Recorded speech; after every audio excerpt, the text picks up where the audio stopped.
We're ready to start. We're ready to start. Welcome to California, everybody, to San Diego. It's so great to see such a huge, happy group of people. Yay! I want to thank everyone for making the effort to come here. I especially want to thank Carol Singh for finding the Bahia Resort and doing the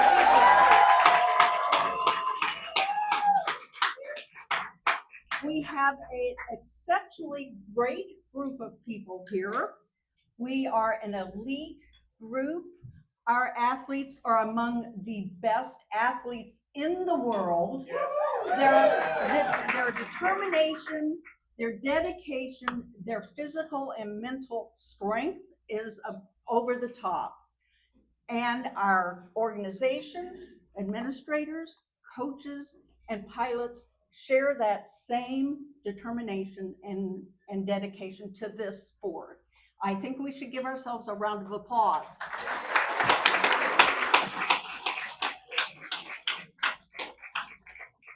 IMSHOF's mission is to record and maintain the histories of our honorees. If you go to our website and look up any honoree, their biography is up to date and correct. That is a big task, let me tell you, and we're a total volunteer group of people. There are 4 of our executive committee here this weekend, myself. Oh, I'm Beth Yudman, sorry. I'm a honor administrator from the class of 2022. Okay, me, Ned from Ireland, Nora from Mexico, and Maju, where'd you go? Maju? Oh, from Canada. If you're interested in volunteering and helping us maintain the records and any of the other tasks that we do, please contact one of us over this weekend and we'll gladly put you to work. We're here celebrating the class of 2026. Yes. We are geographically scattered all over the world, and we have various different categories that we're celebrating tonight. We're celebrating pioneers, early pioneers in the sport of marathon swimming. We're celebrating the 100th anniversary of the first woman to swim the English Channel.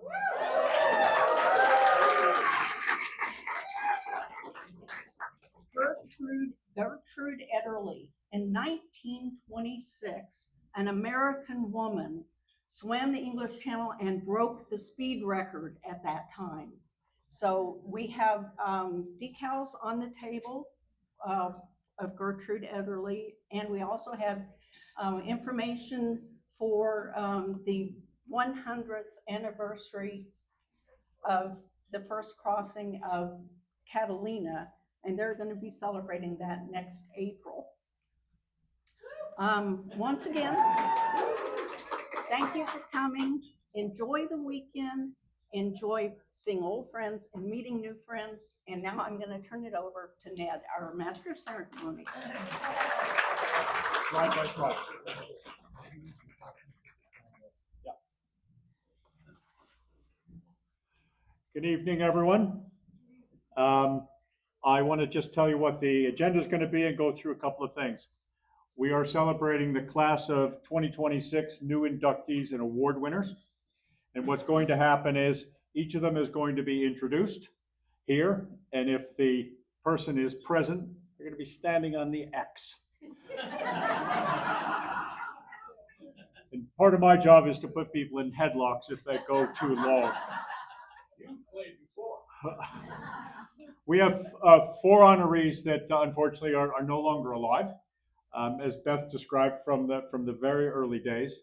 And they're also going to be introduced, but they obviously won't be an acceptance. At the end of the event, we're going to give you details of where we're going to be in 2027. which will be interesting to people. And you've got the biographies in the booklet. They're also in the website. One of the things we're quite proud of is this website's continually evolving. So as somebody gets a PhD someday, the name will be changed. When somebody sets a record, breaks a record, or their record is broken, the website is changed at that point. Please turn off your mobile phones so they don't ring during the ceremony. The presentation should take about 2 hours, so there'll be plenty of time to meet the prom people later for a drink. I wanted to help you understand what's happening. You're a little ahead of me, Magic. Let people understand what's happening with the sashes. The honorees of the International Marathon Swimming Hall of Fame hopefully proudly wear a green sash. There's a few who are underdressed for the moment because their sashes will be presented when they come up on stage. We're also absolutely delighted to have 3 dual honorees of the International Swimming Hall of Fame. They have the red sash. And we have 2 honorees of the International Masters Swimming Hall of Fame who have a light blue sash.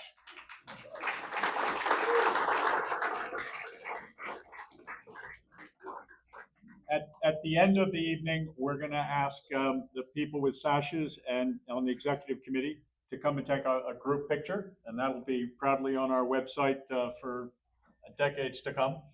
We're also going to ask the honorees who've acquired a sea goddess. Joe, could you just hold that in the air? This is the symbol of the International Marathon Swimming Hall of Fame. For honorees, I'm not trying to necessarily sell it. They're only $50, but the shipping could be $400 because they weigh a ton. So Marcia from Chicago has been managing this. She got a big supply a few years ago, and so she carried them all out just to save all of that money.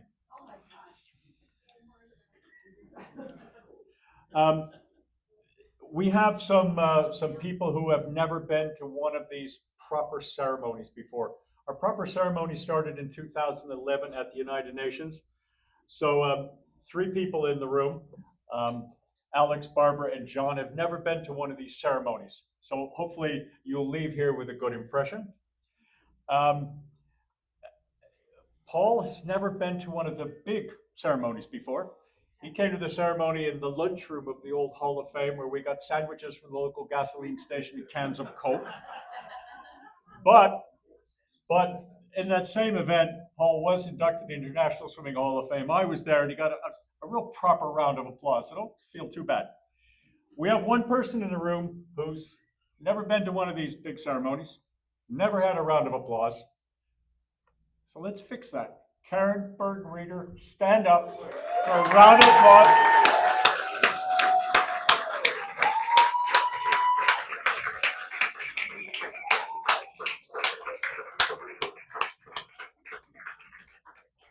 The sport loves you. We never had a chance before to show it. Let's see.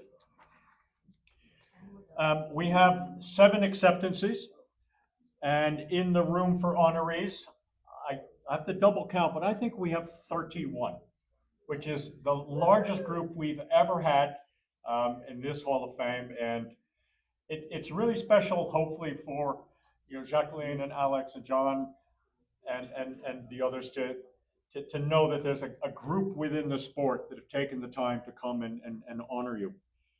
We have honorees here from Chile, Croatia, Great Britain, Ireland, Mexico, New Zealand, and the United States. And 130 honorees is the most we've had in the last 10 years. So I'll do what Beth did. Give yourselves a round of applause.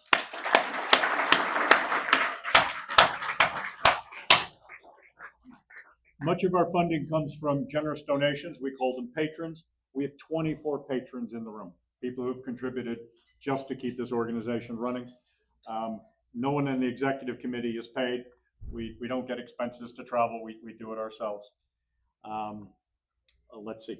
I want to just make sure we've introduced the honorees that are not going to come on stage and present. So just raise your hand. I'll ask you not to applaud because it'll go forever. Courtney, just raise your hand. Does Courtney Moat Paulks? Okay, so maybe that's not going to work. David Stevens Clark.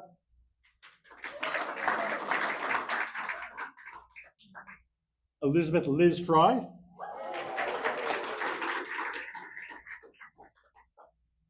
Pat from Maine. Pat Galacherac. Suzanne Heinbone in the back there.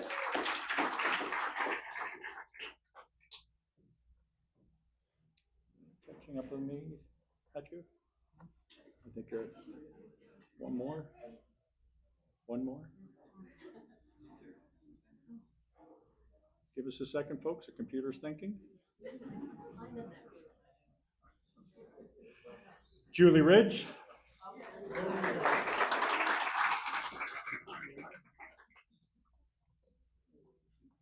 Imagine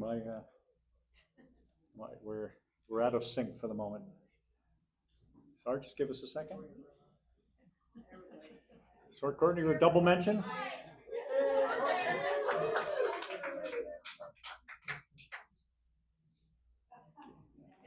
Matthew, are you okay? Captain John Pittman.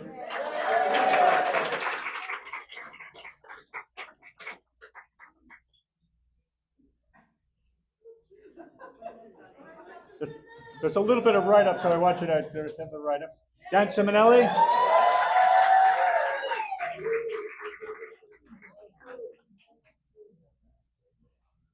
And hopefully this is John York coming up, but we'll see.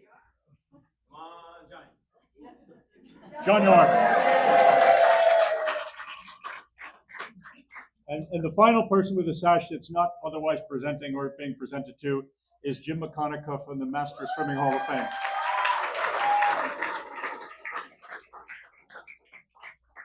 So what we're going to do is we're going to get the first introduction underway, and for the presenters and the people accepting, what I'd like is, Marilyn, if you'll come up to present, and Paul, you see the little X over here, the white X.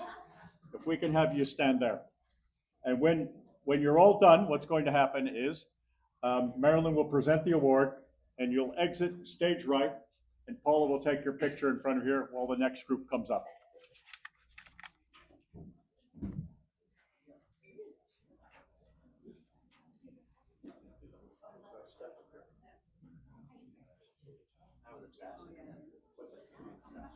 You look good. All right.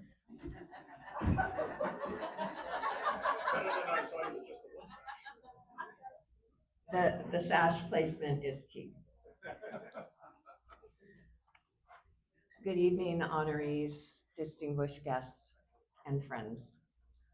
My name is Marilyn Asmuth, and it is such an honor to stand here tonight, not only as Paul's wife, but as someone who's had the privilege of witnessing the heart of the man behind the accomplishments we are celebrating.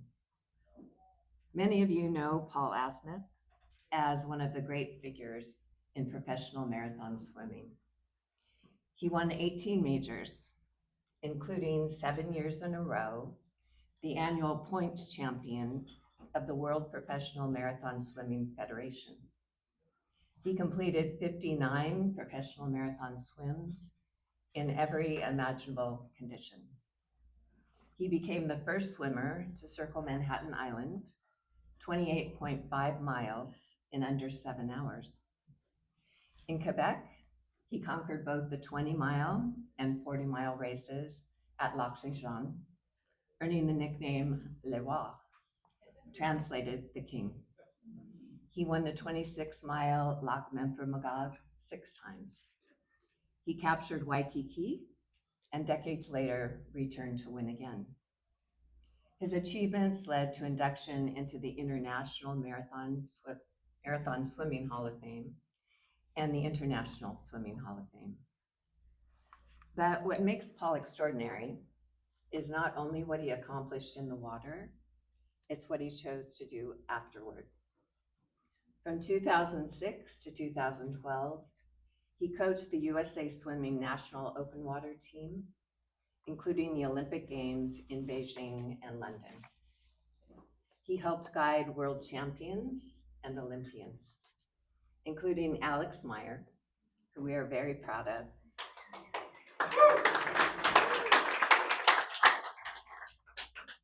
And Sean and Steve, we claim that he's part of our family too. In 2019, he went on a cathartic journey to pen his swimming memoir, Marathon Swimming, the Sport of the Soul. But the moment that defines him most for me happened in 1998. He chose to train again, not for titles, not for headlines, but so daughter Kendall and son Logan could see what commitment looks like. They saw early mornings, they experienced discipline, they witnessed perseverance. More importantly, they observed integrity. They regarded humility. They saw how deeply this community respects their father. Paul.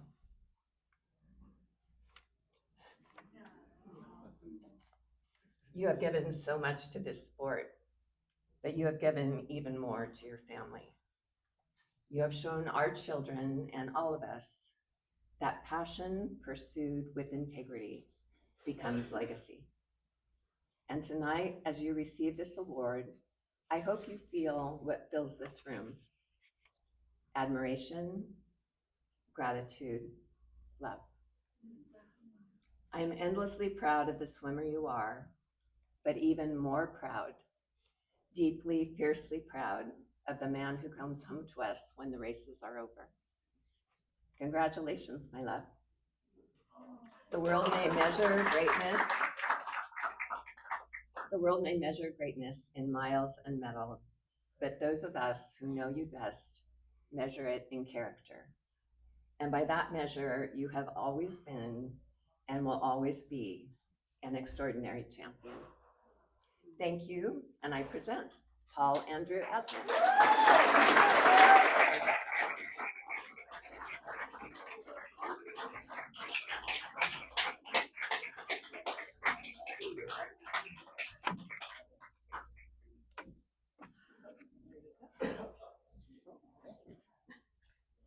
Are we fix your time? No.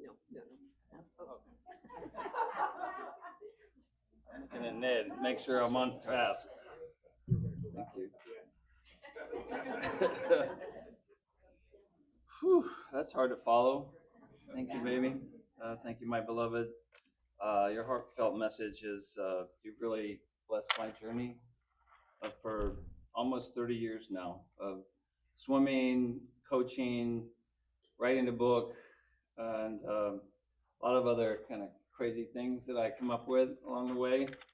I do want to have a quick, sorry, it's not in my notes, Ned, but I love the 100-year anniversary of Gertrude Ederle's swim, and it wasn't mentioned, but there's a book, Young Woman in the Sea, and many of you have probably read it, and a movie.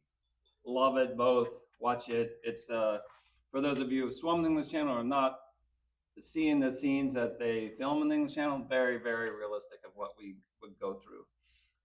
And then Ned, my book was not mentioned in the brochure, but just It wasn't done. Okay. So, but I am honored, very, very honored to receive the award tonight, and the Poseidon Award, and grateful to the International Swimming Hall of Fame for this recognition. And when I think about what this award represents, the contribution to a sport that has given so much to me over many, many years, it makes it especially meaningful. And I share with the many people who have been part of that journey and with those who have come before me, charting our courses through the waves of time. And I know I speak for so many people in the room tonight that we who receive this recognition and accomplish these things, we are not here, we are only here because of those surrounding and supporting us. I entered the sport of professional marathon swimming in 1980 because of our Olympic boycott at that time, and the challenge for me quickly became a passion. In those early years, I really didn't have any idea. I was a 1,500 meter swimmer in the pool, how to start doing a 20 or 30 mile race. And it was really challenging to swim against the best swimmers in the world, people like Claudio Plitt and Nasser El-Shazli and Bill Heitz and James Kegley. And it was just an incredible awakening to pain, I will say. And the pain, though, quickly turned into a passion. And but it took a while for me to mentally get over, what's this little skinny kid from Florida now trying to do these 20 and 30-mile races in very, very cold water. And so, but after the first year, I won a lot of races in the first year, and I felt very fortunate for that. But it was really under the guidance of incredible mentors that I'll mention in a little bit. But in 1981, it was in Lac Saint-Jean up in northern Quebec, and I stood on the dock at 7 o'clock in the morning, and it was rainy, and it was windy, and it was really cold. And I thought, what am I doing here? And it turned into a very bad day, both for me and my brother John. He was coaching me for the first time, and he took the brunt of it, really being in this little small boat, coaching me across Lake Saint John until about 1,000 meters from the finish, where I didn't finish, and I passed out from hypothermia. So when I woke up in the hospital, 8 hours later from when I started, I can promise you, I wasn't thinking about ever receiving some award at a Hall of Fame dinner.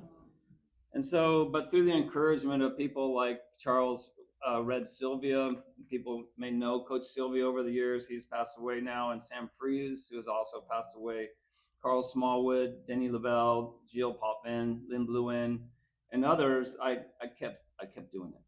I kept doing it. It's because it's what I loved. And then I watched others finish races that I couldn't, and that gave me the motivation to try again. One stroke at a time, 1 year at a time, and then 1 year turned into many years. Years later, in 2006, Coach Mark Schubert, who was the national team director of USA Swimming's national team, he asked me if I would give him some insight into how the U.S. national team was doing, the open water national team. So the 2006 open water national team really wasn't doing that great. I felt we could do a lot better. Thank you, Alex. And then so I was asked to start working with these young athletes, and it was really in that time that I realized something really important, that God had put me there for a reason.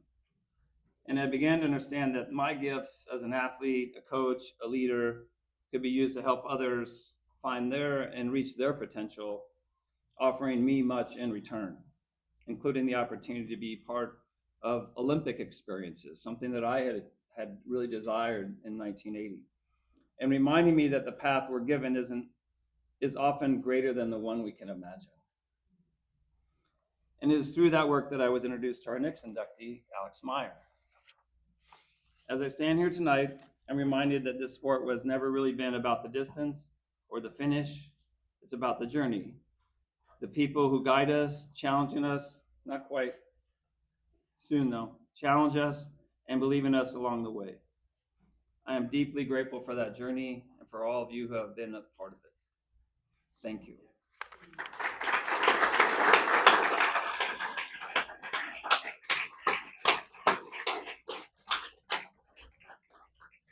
And now it's my honor to, and then one of my greatest privileges of this journey is seeing Alex as the next generation carry this forward. And it's my honor to introduce Alex as an inductee to the International Marathon Swimming Hall of Fame.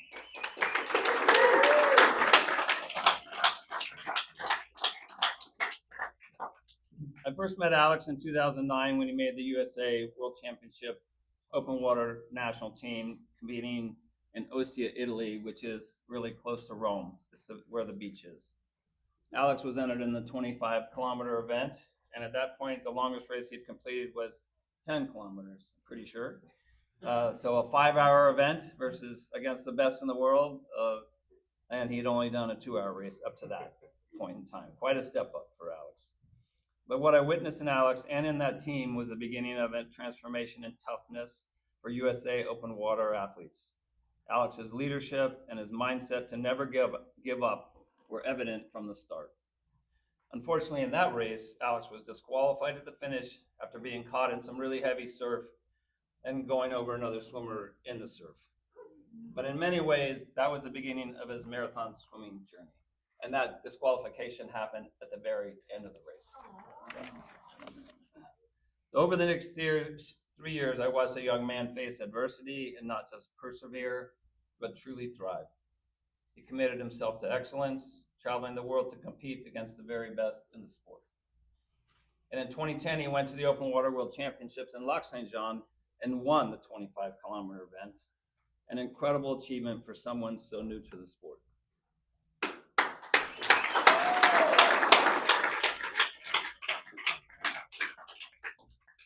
Later that year, the Open Water community was shaken by the tragic loss of Fran Krippen.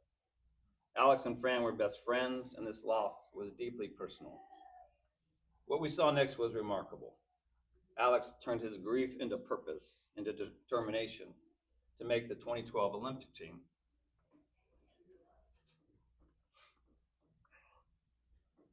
A dream that he and Fran shared together. Through tears, setbacks, and triumphs, Alex achieved that goal and competed in the London Olympics. If you're ever searching for a friend who will stand by you, Alex is that person. As a son, a brother, a partner, and a friend, it has been inspiring to watch him mentor others and give back to a sport that has given him so much. I remember one moment at the Olympics. Before his race, during warm-up, Alex swam across the venue, climbed out of the water, up the steep embankment to thank his family and friends who had come to support him. Alex Harvard coach Tim Murphy is here, and also my fellow Olympic coach watched aghast from across the venue, holding our breath as he tumbled back into the water. That's Alex, always thinking of others. In 2016, Alex told me he wanted to swim the 21-mile race across Lac Saint-Jean. It was an honor to coach him. The water was cold, and early in the race, Alex struggled, but through determination and perseverance, he never gave up. And he went on to win one of the toughest swims of his career and one of the toughest races in the world. Alex, your journey reflects everything that is great about this sport: excellence, resilience, and deep care for others. It's been an honor to know you, to coach you, to be your friend, and to watch you grow. Congratulations on your induction. This recognition is incredibly well deserved. I love you.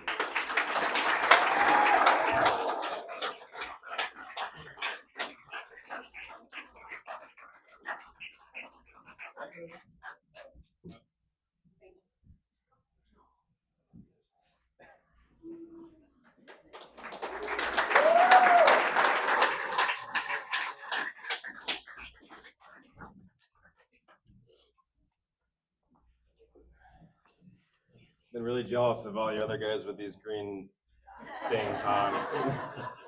Can't wait to wear this around.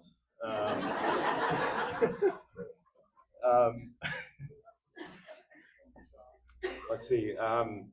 Paul, thank you for that introduction. God damn it.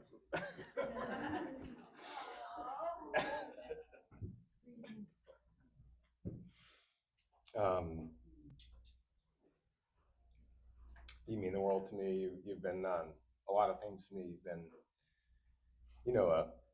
a coach, mentor, a Napa Valley host in your beautiful home, and tour guide, and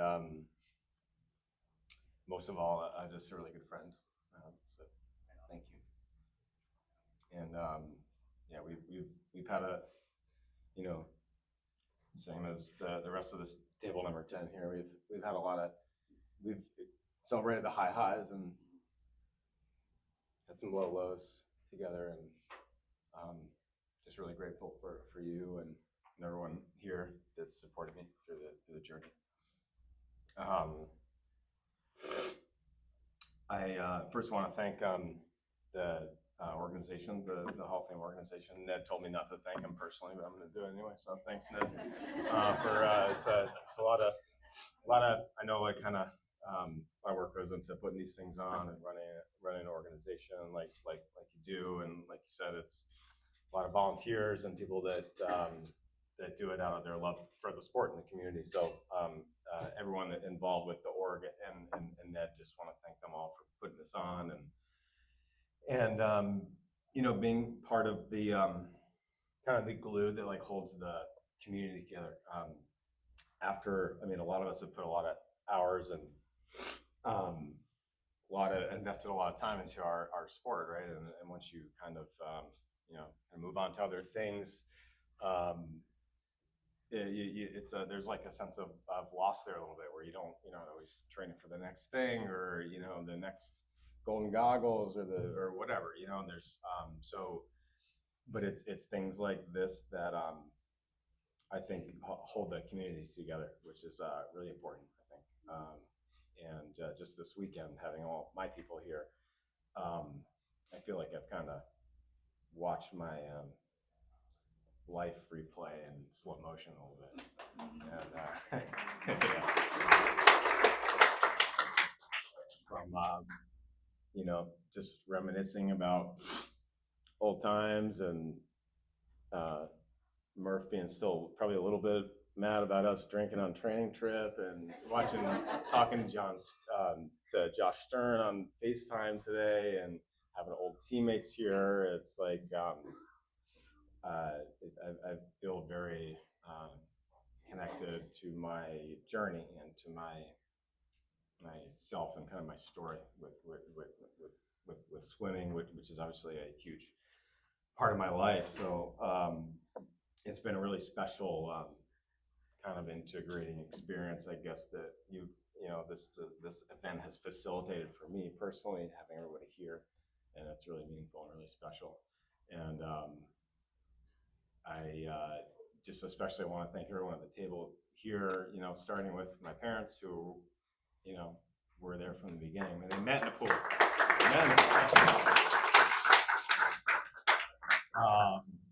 And they, you know, they, you know, encouraged me into the sport, and there was nothing that they would not do for me and my brother Sam to pursue anything that we wanted. So just want to thank you for that. And you know, my life is much richer because of my journey in the sport. So thank you for, you know, making me get in the pool, only because maybe we're a little short on babysitters or something, and my mom was coaching for the Y team. So you're like, yeah, you're coming with me. Dan and Caroline, my aunt and uncle, have also been there since the beginning, and always really supportive people in my career, and came to a lot of events. I came to Italy and a bunch of other swims, and have always been there to celebrate me, and really, really appreciate you guys having my back. And Joey Hamilton right there from the early days in Ithaca, one of the kind of first older guys on the team that I really looked up to, and had as a role model, and felt like I could call for advice. And I think what I love about Joey is that we both really love and value tradition, and we come from a really strong tradition with Ithaca swimming, and thank you for being here. And then Dan Furman right there, we embarked on a journey together. We were teammates our freshman year of college. He pretty quickly realized that water polo is a lot more fun game than swimming on the pool. So, I mean, yeah, again, Tim's probably, I think he's still getting over it a little bit, but they seem to be having a good time. But yeah, Dan was there from the beginning of a really important chapter of my life, which was swimming at Harvard, which was you know, a really new, exciting but difficult challenge too. And we had a lot of good, really good times together. Tad was my strength coach. He is always, you know, he's got a swimming background, but was my swimming coach. But he or my strength coach, and has coached with Tim a bunch back in the day with our club team. Almost got me a six-pack. We were this close. We were really, really close. We were almost there. Yeah. Tim obviously got me in, the best shape of my life. Qualified for the Olympics under Tim. And I, so thankful for everything you've given me. I wouldn't have had the success that I did without you. And then brings me to Meg, who kind of came in towards the end of the journey, but at least you got to go to the Cayman Islands a couple times and go to some fun swims. But it's really, I'm really glad that you're able to be here and to kind of see what this whole thing is about. And yeah, I love you all so much, and thank you for being here, and thanks everyone else for being here too. And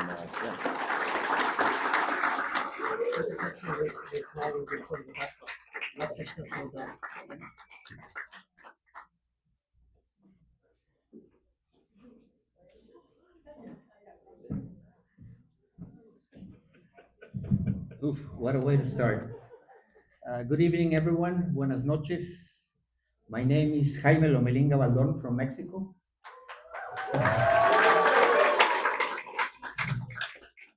And I'm an honor swimmer class of 2023.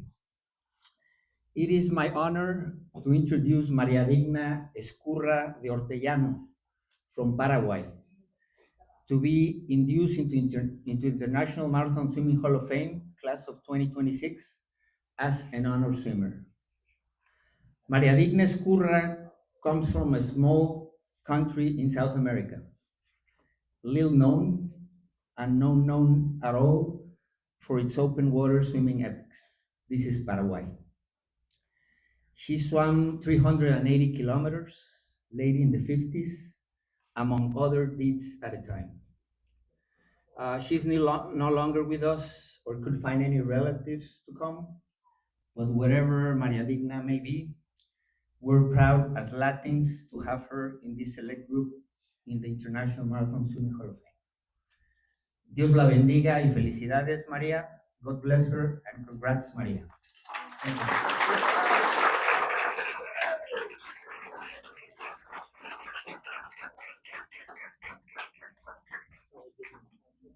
Yeah.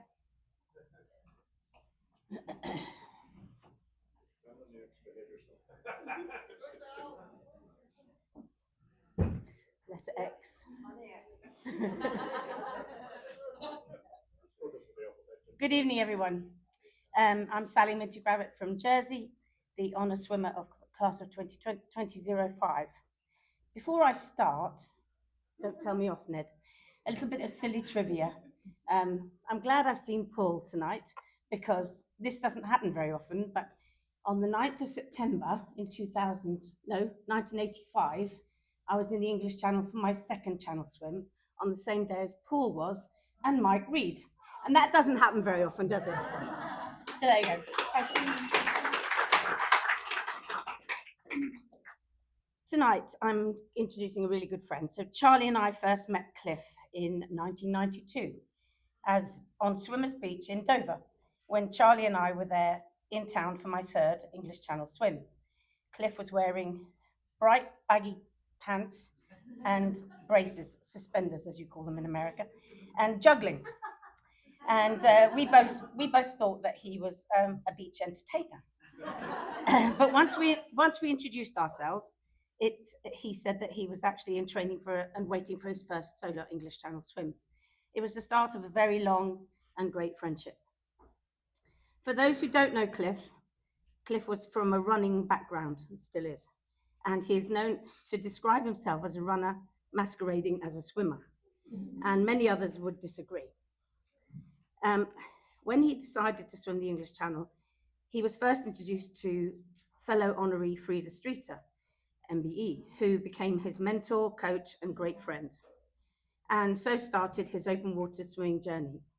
6 attempts later, he finally completed his first English Channel swim in 1997, on his 7th attempt.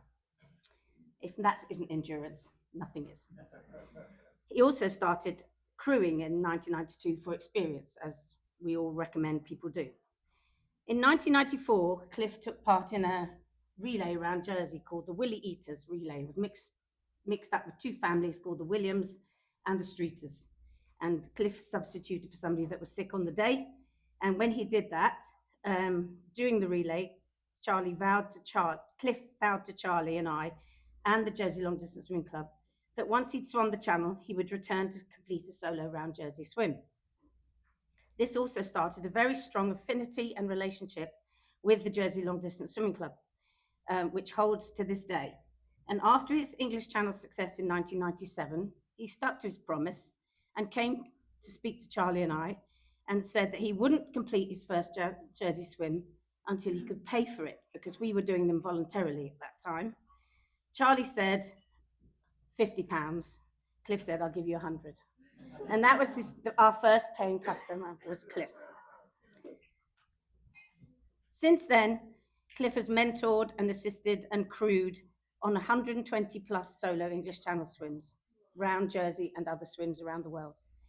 In 2006, Cliff started guiding for Swim Trek on long distance camps, and many of you will have known him on those and other trips.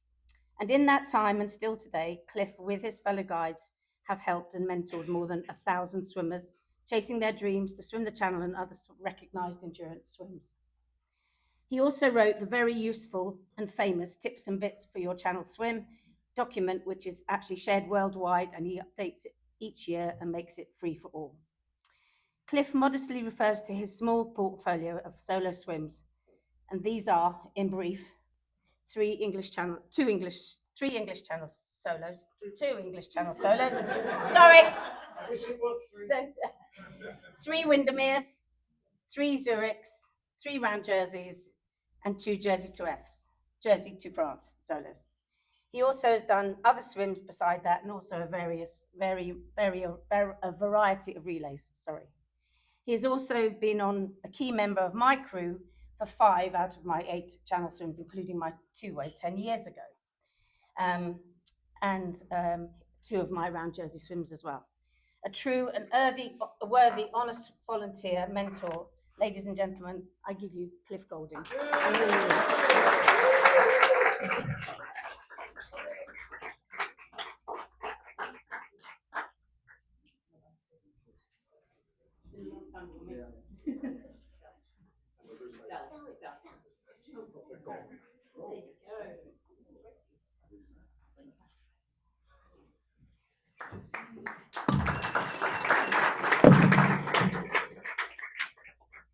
Wow. I was in Valencia October 27th last year. I'd just done the Valencia half marathon with a group of running buddies, and I was having a well-earned kip. And I woke up to my phone ringing, and it was Ned on a FaceTime. And I must have appeared dazed, Ned. But thank you. But he said, congratulations, you're in the class of 2026. And the enormity, I was at the Jersey one last year, but the enormity really hit me when I walked in tonight and saw all these green sashes. And I thought, wow, I'm going to get one of these. And so first of all, Sally, thank you very much for that. I'm glad you could read my writing. Ned said to me, Cliff, you've got 3 minutes. Now, brevity and I are total strangers. And I said, Ned, you've got more chance of juggling soot in a wind tunnel wearing dark glasses and a balaclava. But I'll do my best. I'm actually in awe to be surrounded by so many absolute titans in this sport. And I've got a little bit of imposter syndrome, and it's gradually being beaten out of me by my partner, who's a channel swimmer, and Sally and others. But first of all, I'd like to thank the International Marathon Swimming Hall of Fame for this honor. I was truly humbled to be nominated, and even more so when Ned called me. But the truth is, I shouldn't actually be here in San Diego. In fact, I shouldn't have even known about the International Marathon Swimming Hall of Fame. In 1991, almost on a whim, I decided I was going to swim the English Channel the following year. And then I was going to go on to embrace Ironman triathlon. So I would have respectfully walked away from skins open water swimming. Now, I didn't make that decision in an arrogant way. I didn't think it would be an easy task, and clearly, as most of you know, it's not. But that was the script that I was going to do that the following year. But sometimes scripts don't go to plan, and mine didn't. As Sally said, it took me 7 attempts and 5 years to get my own piece of English Channel glory. For me to become a successful Channel swimmer, I first had to suffer the agonies of being a failed Channel swimmer. It would be easy to blame everything and everyone for my repeated failures, the weather, an injury, a boat breakdown, anything but the truth. But that would be to lie. And apart from attempt number 6, which was stopped due to very adverse weather conditions after a few hours, all the others were failures. And I'm not afraid to use that word. They were due mostly to the vacuous space between my ears. In 1991, Honoree Alison Street at MBE told me that Channel swimming was 80% mental and 20% of the rest. And never a truer statement has been made in relation to open water swimming in general, I would say. But going back to 1991, when I made this life-changing decision, apart from knowing that Matthew Webb was the first person to swim the Channel, I knew nothing about Channel swimming. So I did that thing that they tell you to do. I visualized what a Channel swimmer would look like, never having seen one. And in my imagination, I morphed. And frankly, I turned into a Greek god. I was absolutely gorgeous. My shoulders were out here. My pecs were engorged. I had a perfect V. And my abdominal wall was so tight and taut that if you flicked a silver dollar at it, the rebound would take your eye out for sure. I have to say, in 36 years, I've never seen a Channel swimmer that looks. And then I visualized what it would be like to do the swim, and I knew nothing. I just thought you got in the beach at Dover and you came out on a sun-kissed French beach. I conveniently paid no attention to the very important bit in the middle, which is the actual swimming. And in that visualization, I imagined that I landed to hordes of people. And we've got quite a few Channel swimmers here. The Mayor of Calais and the Mayor of Boulogne were having a fight to be the first to put a garland around my neck and say, "Bravo, monsieur, bravo, vous avez nagé la Manche, vous avez nagé de la Manche. Well done, sir, you have swum the Channel, you're a Channel swimmer." When I did finally succeed, to my eternal distress, the Mayor of Boulogne and Calais were otherwise engaged, and 10 French people formed a semicircle and said words similar to that. I was 43 when I finally succeeded in 97. I did it again in 2003. The first success was because I had to, and the second success was because I wanted to, and to prove that I hadn't accidentally got there the first time. The sport became my life. It gave me purpose, empowered me, and it enlightened me. It taught me things, often challenging, about myself. Because I had personally gained so much, I've always wanted to give back in any way I can. As Sally said, I've been a swim trek guide for nearly 20 years, and I've been honored and privileged to crew on many, many swims. I've tried to be a mentor, a voice to help others avoid the pitfalls and the abysses of my naivety threw me into.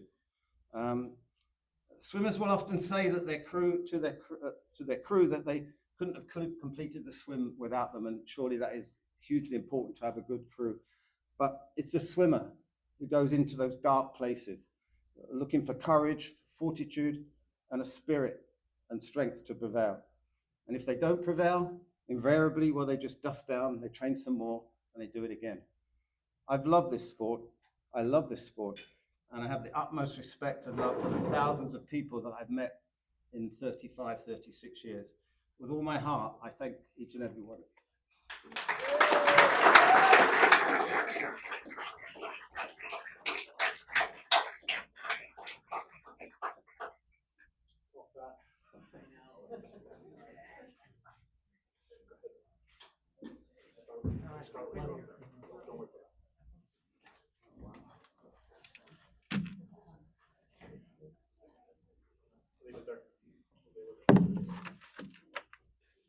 Well, that's quite a hard act to follow. I'm Marcia Cleveland. I'm from the United States, and I'm an honor swimmer in the International Hall of Fame the class of 2020. It is my honor to introduce Julian Critchlow from the Great Britain as this year's recipient of the Irving Davids and Captain Roger Wheeler Memorial Award. This award, given by the International Swimming Hall of Fame, recognizes major contributors to the administration of open water swimming. The English Channel is the most recognizable open water swimming in the world. In 2004, with much assistance from IMSHOF, the Marathon Swimmers Federation, and both the honor organizations, the Channel Swimming Association and the Channel Swimming and Piloting Federation, Julian began compiling the list of English Channel swimmers to ensure that there would be a single reliable source. His database continues to answer the question, what number am I? I'm number 470. So creating this database required much more than combining the available lists. Julian researched back 150 years, identifying several legitimate documented swims that had been overlooked. He assembled accurate swim dates, starts and finish times, and biographical information on each swimmer, including gender, age, country, and physical differences. Each swimmer's accolades are cited, such as induction into the International Marathon Swimming Hall of Fame, completing the Triple Crown, and achieving the Pond and Peak, which is the English Channel and Mount Everest. 15 people have done both. So crazy. Okay. Julian annually updates this open water source to deliver swimmers, writers, and fans of all the facts that they could ever want, and several they may not have considered, such as the landing sites, trainers, the best months to swim, July, I think that is, who has a higher success rate between men and women. Women do. Julian's favorite statistic, I asked him about this. His favorite statistic is when a swim is stopped before it's completed, who gives up first, men or women? Men do by an hour and a half. Okay, boys, you got a high bar there. This amazing resource has the capacity to allow interested parties to sort the database by all its elements and to answer more complex questions like how many female swimmers from Mexico have swum a two-way English Channel? One to date, honor swimmer Nora Tolentino.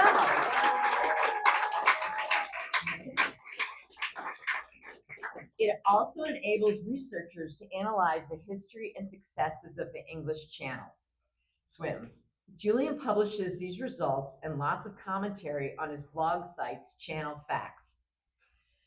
Julian also is an accomplished marathon swimmer and has swum the English Channel 4 times so far. According to his own database, his swim numbers are 7:07, 19:58, 23:38, and 26:35. So you can look for passwords in his life for that. Okay. He has raised over 200,000 American dollars for charity. That's 150,000 British pounds. He also has a 2021 honor administrator in the International Marathon Swimming Hall of Fame. Now, for those of you who are reading the Spanish script, I'm going to go off script right now because he emailed me this week and he wanted me to include some remarks. He's very sorry he can't be here, but he's got a crazy travel schedule right now. But he told me in honor of tonight's ceremony, he has launched an online version of his award-winning database. This huge upgrade will be much more user-friendly, and I took a look at it, and it's pretty amazing. It displays all English Channel tracks since 2014 and provides calculated swim speeds. So how fast you're going at every single point of your swim. and it gives a swimmer's rank according to their age categories. So it's pretty cool. It's taken Julian a decade to work out this methodology, which is about 5 feet long in the page, and it was the high school physics that I didn't pay attention to that he's working with. And he still considers a work in progress, so it's pretty magnificent. The database is called channel-swims.org, so if you want to take a look at it. And please check it out because it's just pretty amazing. So, and also, as always, if there's any corrections, let him know. So to conclude, Julian, it's my honor to present you with this 2026 David's Wheeler Memorial Award from the International Swimming Hall of Fame.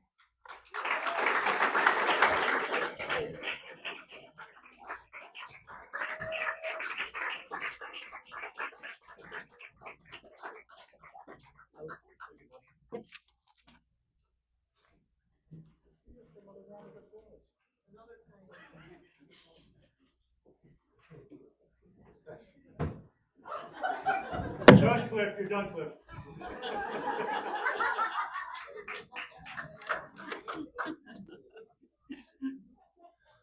Hello, good evening. My name is Karen Burton Reeder, and I'm an honor swimmer from 1999.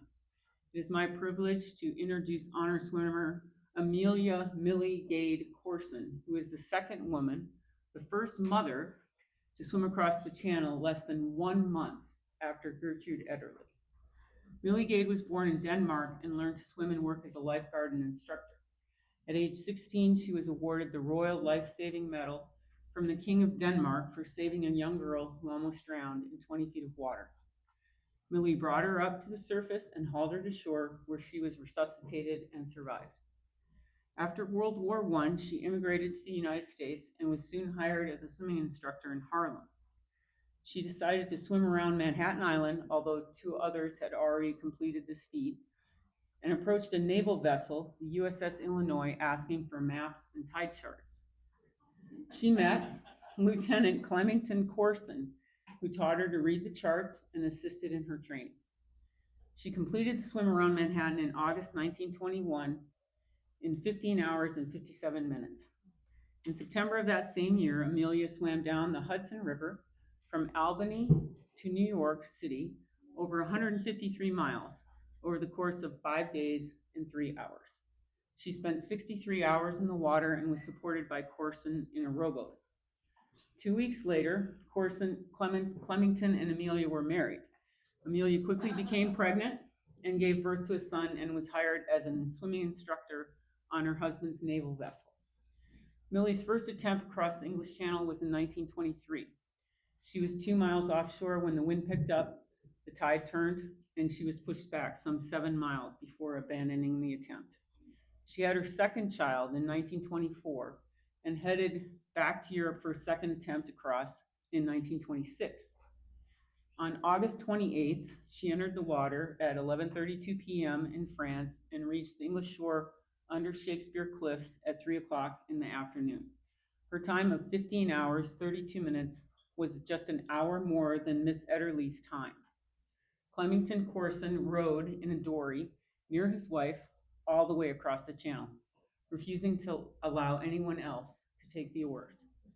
Millie became the 7th person, the second woman, and the first mother to swim across the English Channel. It is my pleasure to induct Amelia Millie Gade Corson as an honor swimmer into the International Swimming Hall of Fame.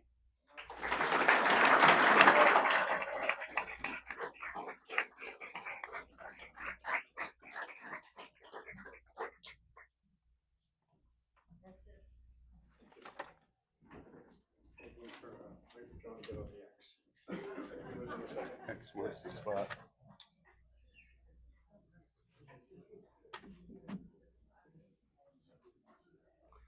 Good evening, everybody. My name is David Bárbara, honor swimmer 2017 from New York, USA. Yeah, that New York. It's my great honor tonight to introduce John Graham West of New Zealand for induction into the International Marathon Swimming Hall of Fame, class of 2026, as an honor administrator.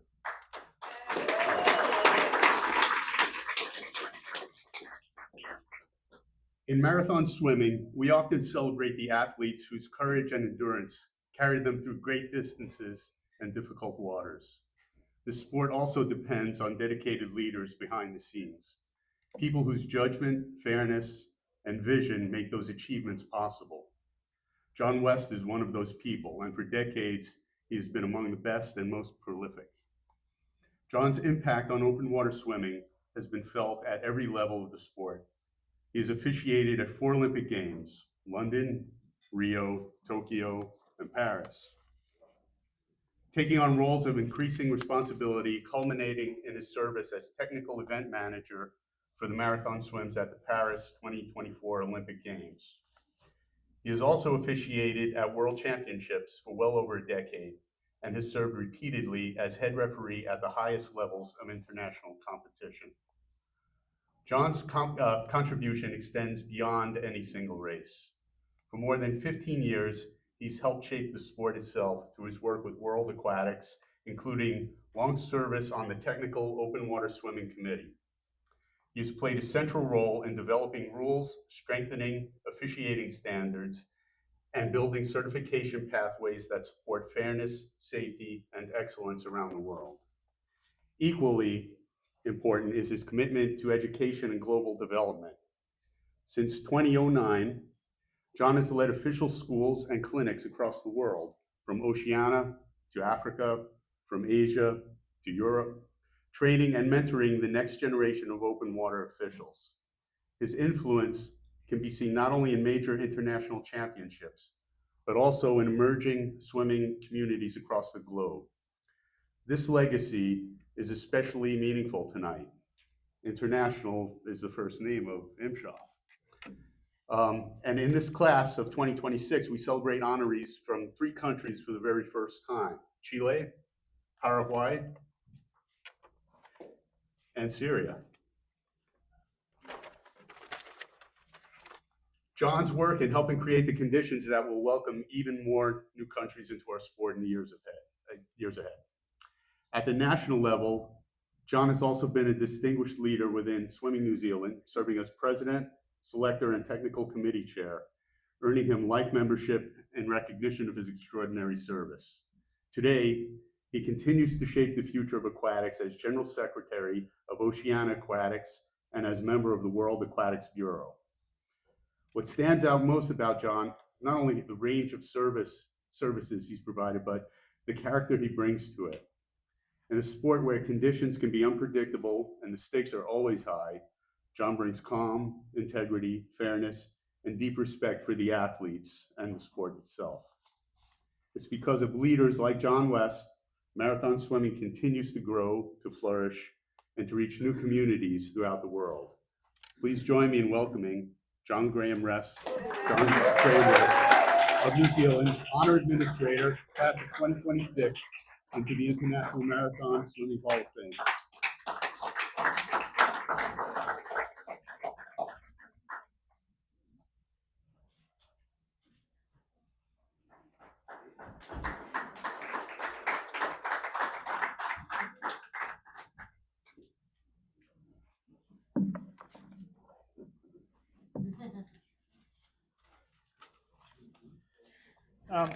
Ned told me there was a time limit for this event, so I'll do my best to be under the time limit. Look, thank you very much, Dave, for the introduction. And thank you to the International Marathon Swimming Hall of Fame for recognizing my contribution in open water swimming and marathon swimming.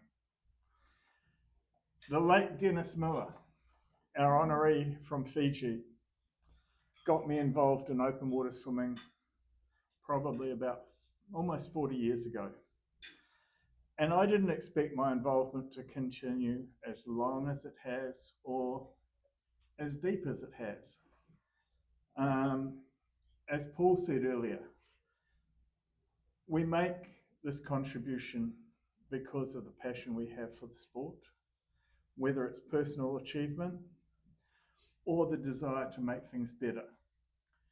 Always looking to provide quality experiences for our athletes, coaches, officials, and our audiences, because we need people interested in our sport. Again, as Paul recognised in his speech, many people have influenced my involvement, and many of them are Hall of Fame members. Sid Cassidy, who's currently on the other coast receiving recognition from the International Swimming Hall of Fame, guided me at my first World Championships in Perth, Australia in 1998.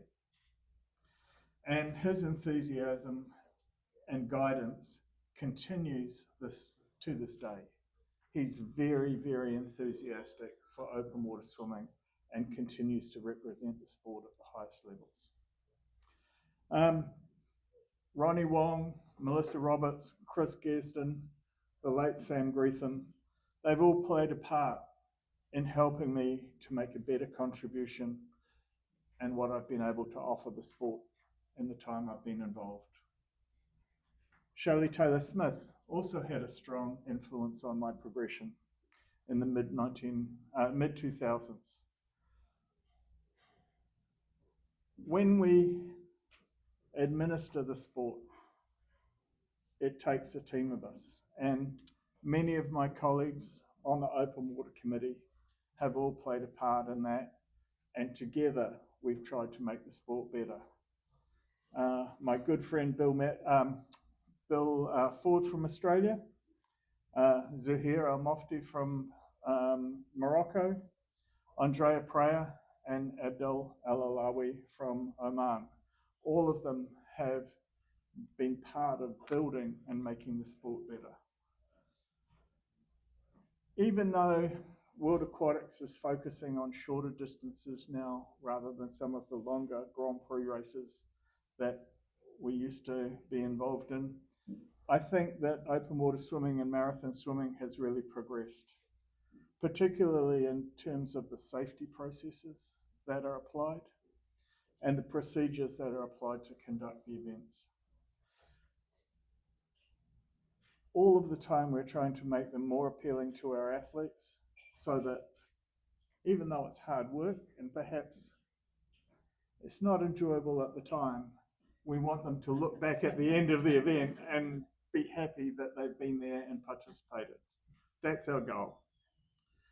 I think that it's also a pleasure to see some of my colleagues that I first interacted with as competitors.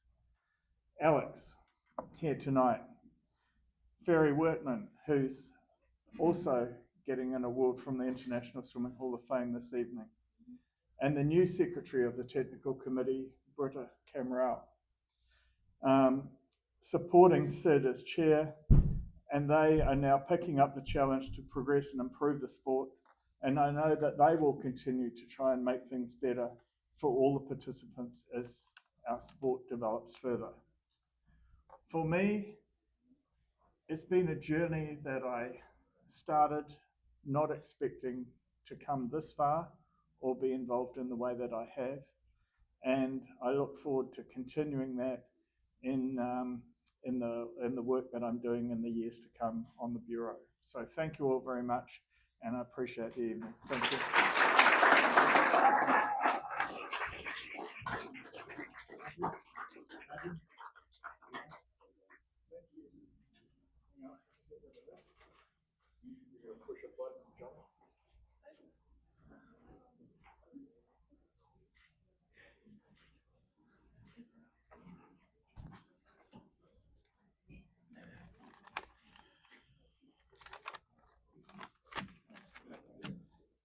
Namaste.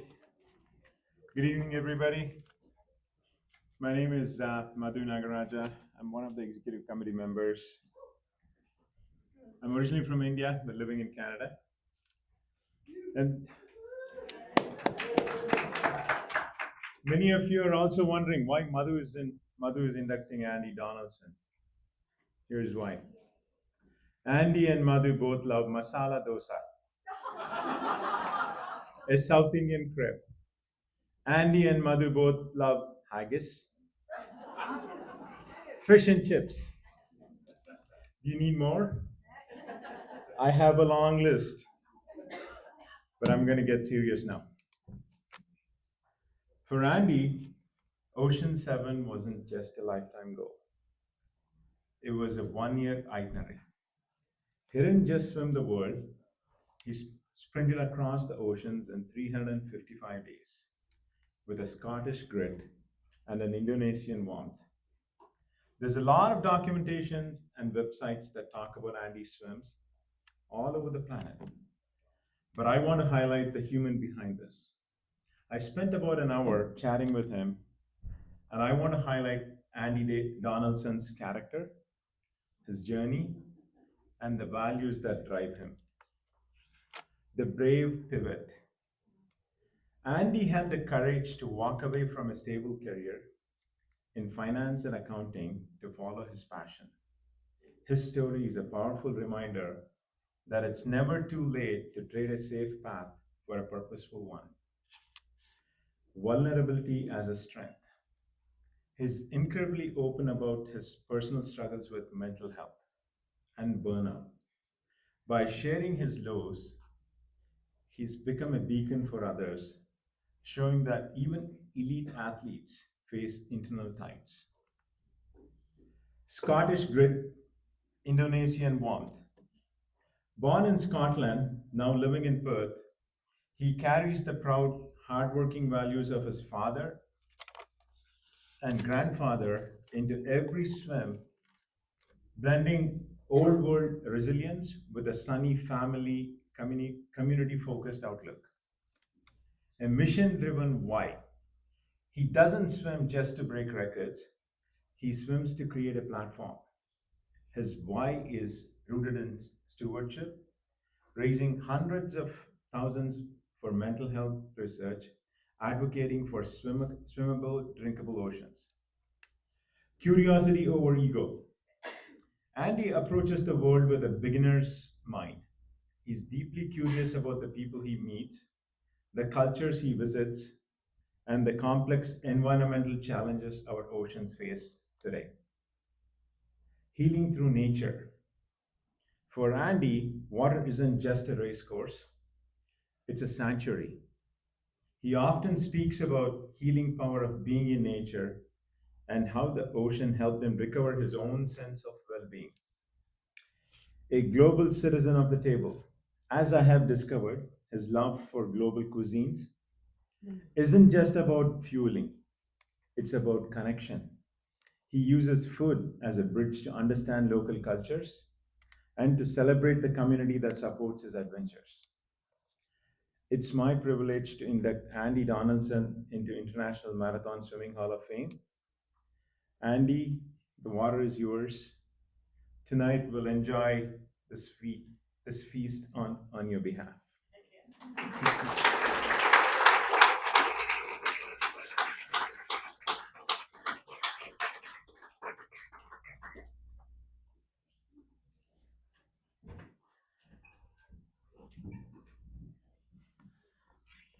Good evening. My name is Joe Zamitis from Phoenix, Arizona. Thank you. Honor swimmer, class of 2025. And it's my honor to introduce Irving Davids as a member of the International Marathon Swimming Hall of Fame. Irving Davids was one of the foundational figures of marathon swimming in the United States, emerging from the Boston and New England open water tradition in the early years of the 20th century. At a time when marathon swimming was still defining itself, he helped transform it from scattered endurance feats into a structured and carefully guided sport. Davids himself was a swimmer, a lifeguard, a pilot, and above all, a master of open water knowledge. His understanding of tides, currents, and coastal navigation allowed swimmers to attempt crossings that otherwise would have been too dangerous or unpredictable.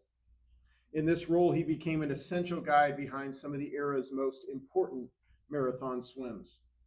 As a coach and pilot, he worked with and advised a remarkable group of athletes, including Honoree Henry Sullivan, one of the earliest successful English, and Catalina Channel swimmers, helping support in the era when crossings were still in their infancy. He worked with J.A. Graham and Carol Chaplin on pioneering swims, some right here in Southern California. Later, he served as a trainer for Honoree Regent Lacoussière, who just passed away last year at the age of 90. Beyond coaching and piloting, David's made one of his most enduring contributions as a historian, an archivist of the sport. He preserved the records, stories, and evolving knowledge of marathon swimming at a time when much of it might otherwise have been lost. Because of that work, the early history of open water swimming remains connected to this present day. His legacy also lives on through the Irving Davids Captain Roger Wheeler Memorial Award, established to honor individuals who make lasting contributions to marathon swimming beyond athletic achievement alone. Today, we recognize Irving Davids not only for his role in the water, but for the structure, knowledge, and the legacy that he built around it. So it's with great respect that we introduce him into the International Marathon Swimming Hall of Fame.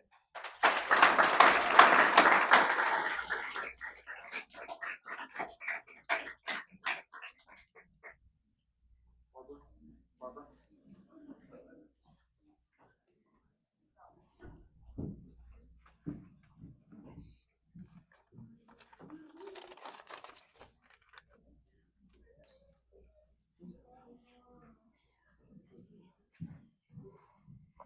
Good evening, dear guests.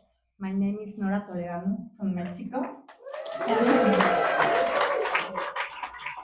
am an honor swimmer class 2006, and today is my privilege to introduce my friend Bárbara Hernández Huerta from Chile. She's inducted into the International Marathon Swimming Hall of Fame, class 2026, as an honor swimmer.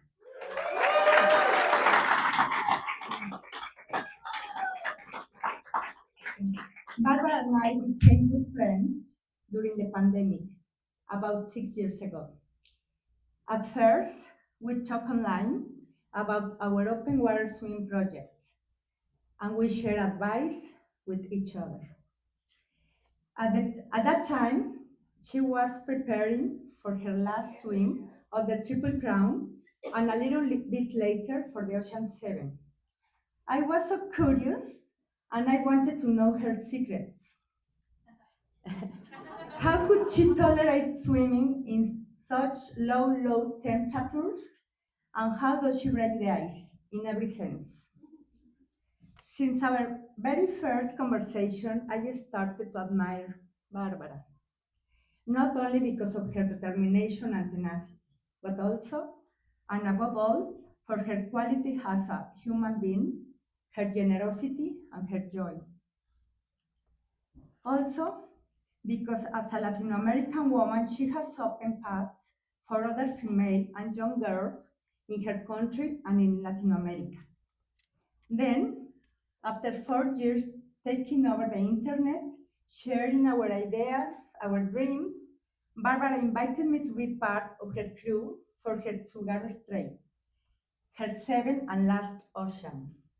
She called us the Latin team. And finally, we met in person in Japan.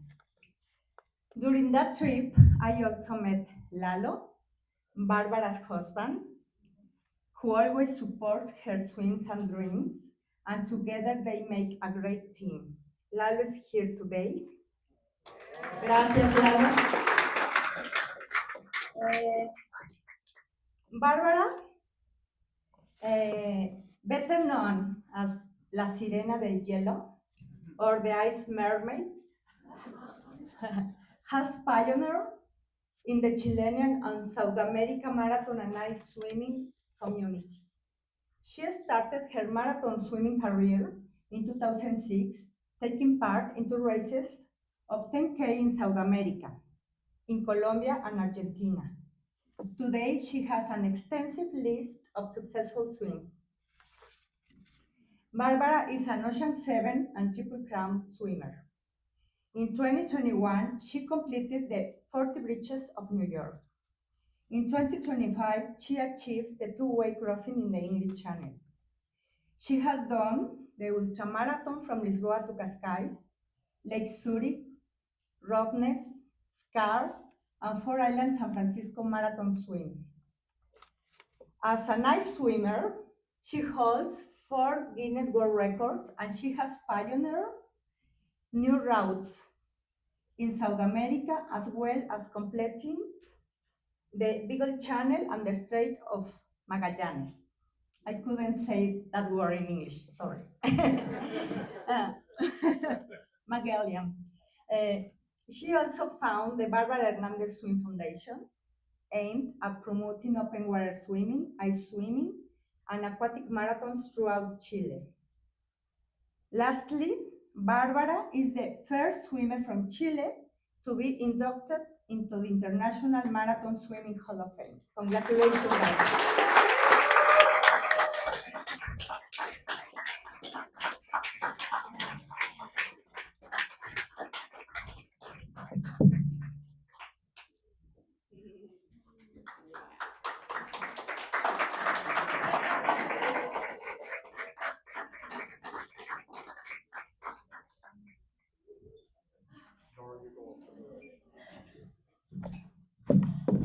Ay, ay, ay. Yes. Good night, everyone. Buenas noches. I'm a little bit nervous because it's really a huge honor just being here and stay with all of you. This means a lot for me because I come from Santiago de Chile, one of the landlocked regions in Chile. I'm from a working class family that could only afford me the privilege of going to our very cold Chilean sea to play in the waves for a couple of days a year, a privilege I still cherish this day, even in the huge waves that all of us, of course, we shared this morning. If you stayed in, I didn't remember that. Thank you so much for giving me the opportunity to have a place among those I have admired my entire life. I hope this is also an opportunity to tell my people in Chile and Latam that this will always be worth having the courage to dream big, so big, and to embrace our fears, and to continue building those opportunities we are often not born with. Thank you so much to my coach, my family, and the team and friends like Liz, Marsha, my dear and admired Scott Rodman, for helping us. Of course, for you, Nora. You are the grand Nora Toledano for me, for always, for showing us that it was possible, and your big heart for especially to my loving husband, you are the best, Lalo, and crew who teach me how to fight for even the smallest chance of success in every talent, and above all, the importance of protecting our ocean, and for being part of this amazing and huge community beyond borders and cultures. Thank you so much for stay with me in the best time and also in the worst. And thank you so much for being part of this journey, and especially for the Canaleros, because I'm adopted, the new one. All the best to everyone. Thank you so much. Thank you so much, Ned, and all the board. You are amazing.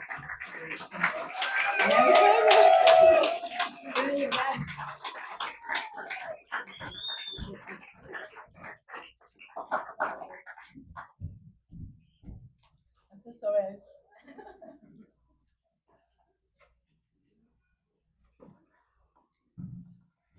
Hello, everybody.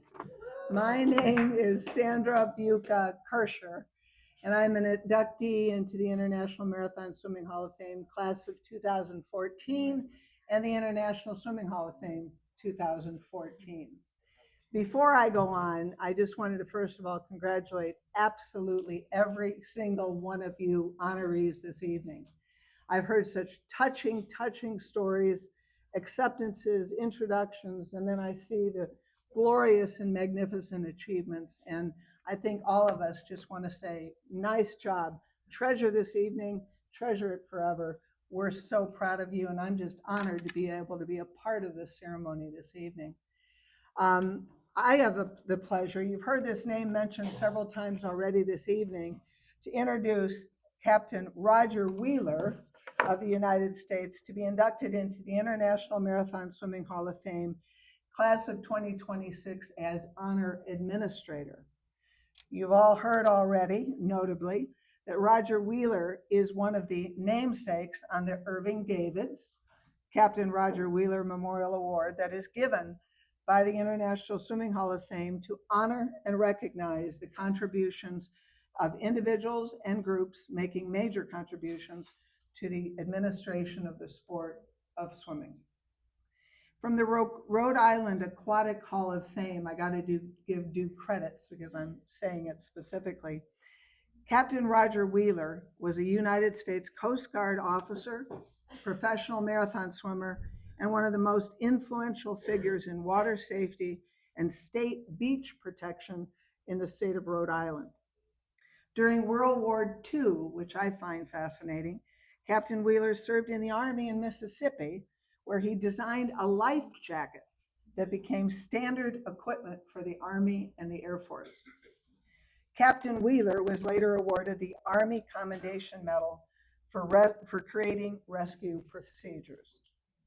In the mid-1960s, Captain Wheeler co-planned a marathon race with a local congressman named John Fogerty.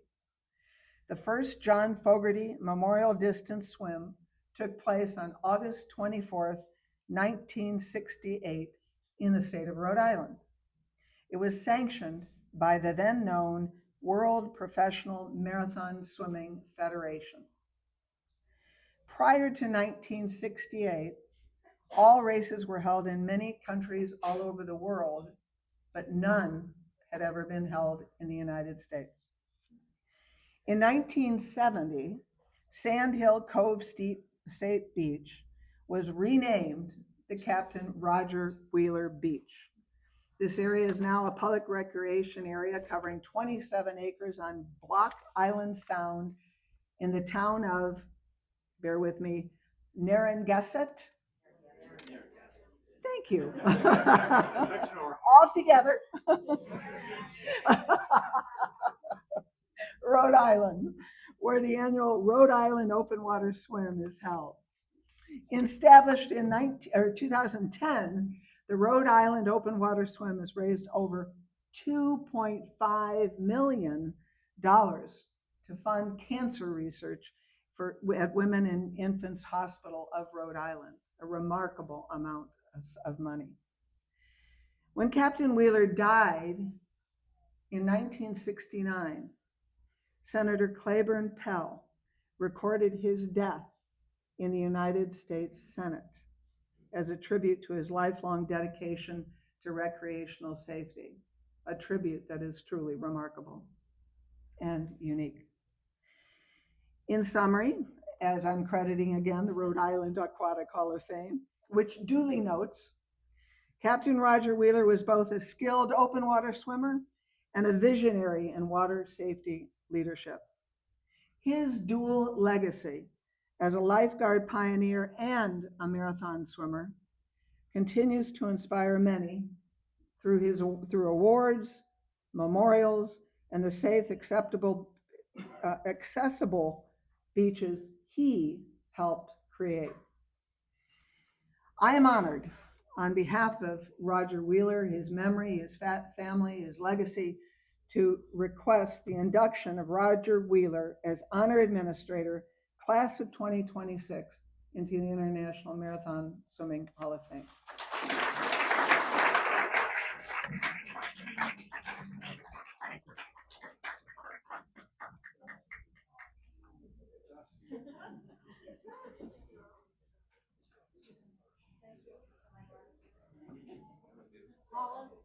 I got this. I do. Are you?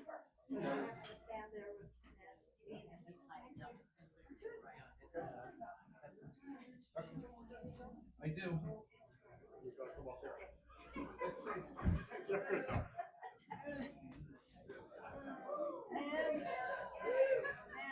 Oh,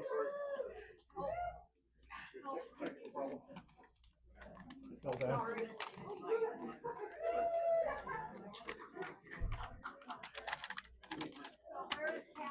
The oldest woman ever.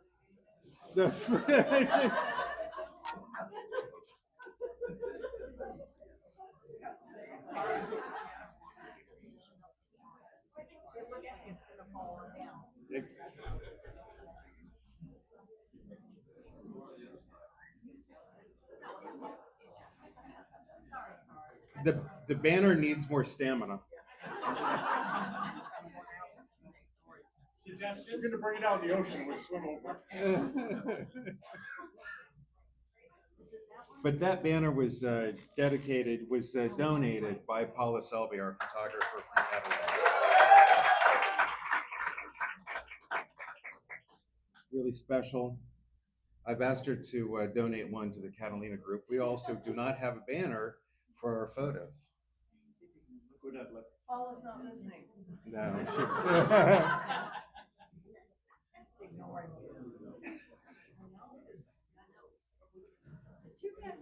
Michael, you got up for it. So then we.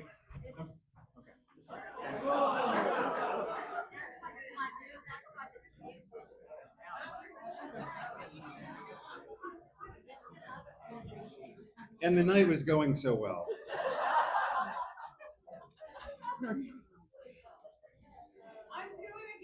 Yeah. Ned, we're talking about this at the Congress. Yes.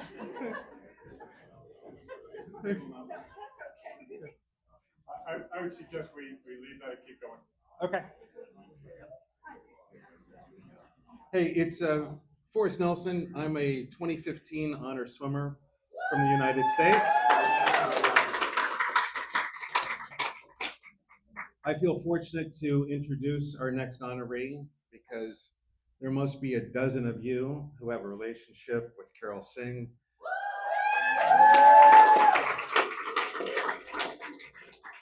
And she is about to receive the Dale Petranech Award.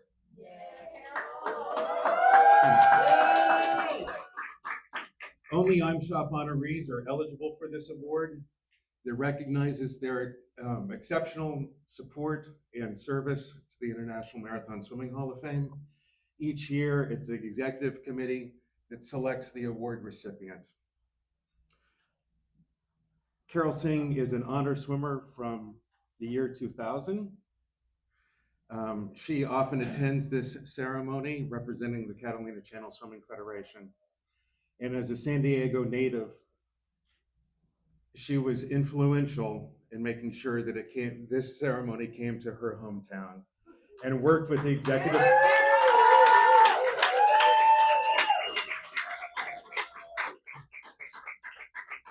And worked with the executive committee, the IMSHOF executive committee, to make this an inspirational event at the Bahia Resort. And she is the 10th recipient of the Dale Petranech Award. Before I go any further, you need to know just a little bit about Dale, who is a humble titan of our sport. He dedicated 5 decades to open water swimming as an international administrator, as well as an administrator in the US, and was a longtime leader of this very organization. For his service to open water swimming, Dale is a dual inductee into the Marathon Swimming Hall of Fame, as well as the International Swimming Hall of Fame in Fort Lauderdale. And like Dale, Carol has dedicated more than 30 years with the Catalina Channel Swimming Federation. She is a swimmer, a relay captain, a former board member, and an official observer. Carol was baptized into channel swimming in 1993 on a wild and woolly relay that was to celebrate the anniversary of the first crossing of the Catalina Channel by George Young in 1927. I will spare you the details. There are a few individuals that were on that voyage that will share those untamed conditions. Where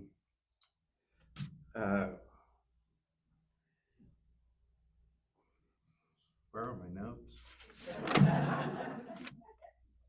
From that swim in January of 1993. A decade later, Carol and I met on an equally chaotic relay attempt that ended early when the ocean swells rose over 8 feet and then the sun set into the Pacific and half the crew was either feeling or getting seasick. For everybody aboard that 40-mile attempt, it was a bonding experience. And then Carol and I worked together on Catalina business for about 10 years during my tenure as president of the Catalina Group, and Carol was our treasurer. And I treasured our time working side by side, reviewing the observer logs to ratify each swim. And even in her retirement from the board of directors, she graciously opens her home twice a year to the board for our face-to-face meetings. And she keeps the board well-fed, like all grandmothers do. Carol Singh has been a role model as an accomplished marathon swimmer, as a representative of our sport, and who has unselfishly volunteered countless hours to open water swimming in the same manner that Dale Petranech did, with great enthusiasm and enduring charm. I'm pleased to present, on behalf of the IMSHOF Executive Committee, to Carol Singh of the United States, the 2026 Dale Petranech Award.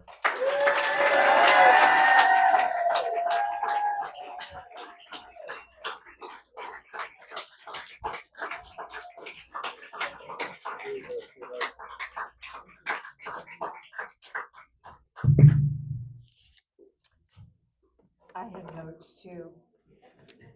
Good evening, ladies and gentlemen. Ned told us what to say. So I am Carol Singh, tonight's recipient of the Dale Petranech Award.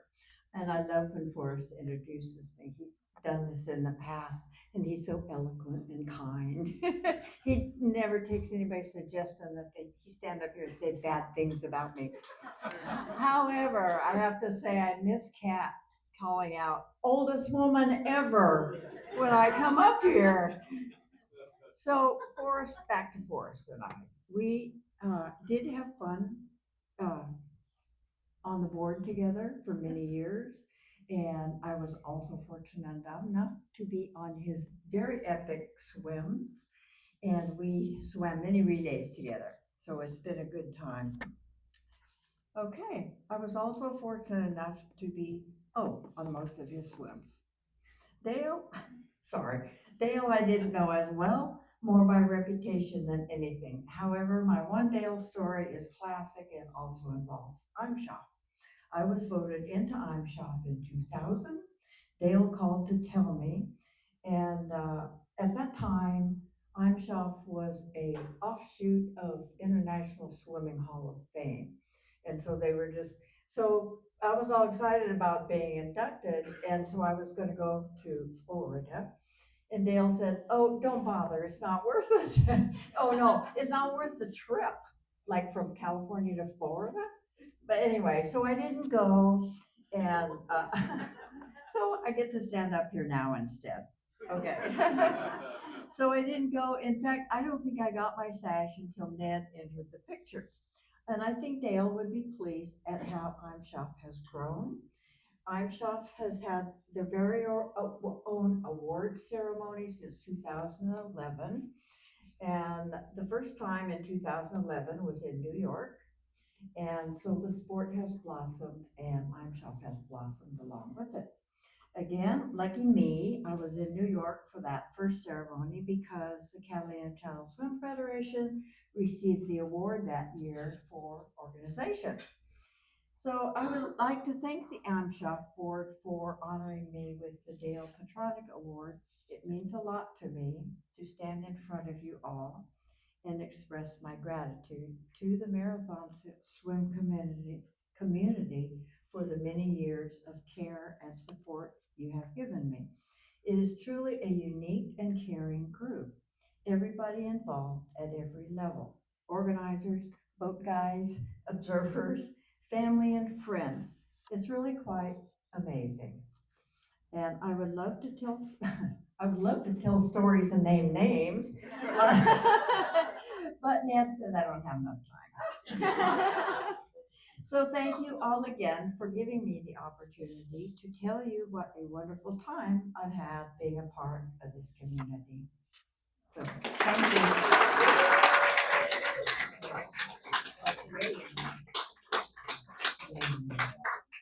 So Ned did say I could do some advertisements.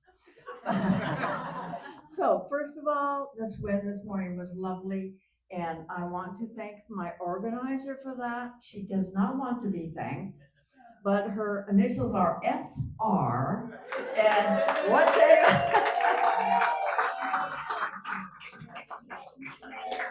come on, Sydney, stand up, stand up.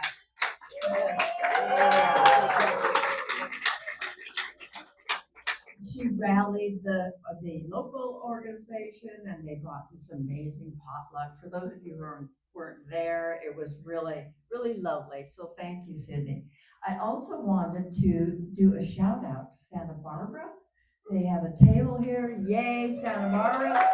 So they have some beautiful swims up there. So if anybody's looking for a really nice Pacific Ocean swim, the table is there. And we have a centennial. Catalina Channel has a centennial next year, April 15th, I think. 15th. And it's a big weekend gala, kind of like this. Oh, thank you. April 9, 10, 11. There's postcards out in the foyer if you want. And I am putting together a relay on the day that George Young swam, which was January 15th, 1927. Thank you. So I'm putting together, we have two teams that jumped right on it. So if anybody wants to do a January dark cold relay, contact me. Yeah, some of you are already in, but I'm looking for anybody. I'll get more votes and everything. It's just a celebration. We wanted to do it on the exact date. Thank you, you guys.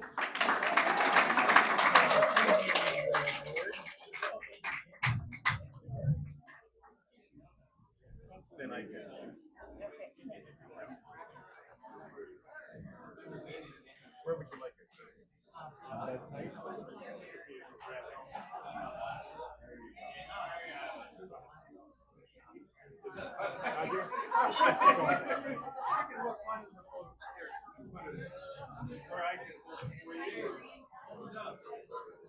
Come out, stretch, folks. Come stretch.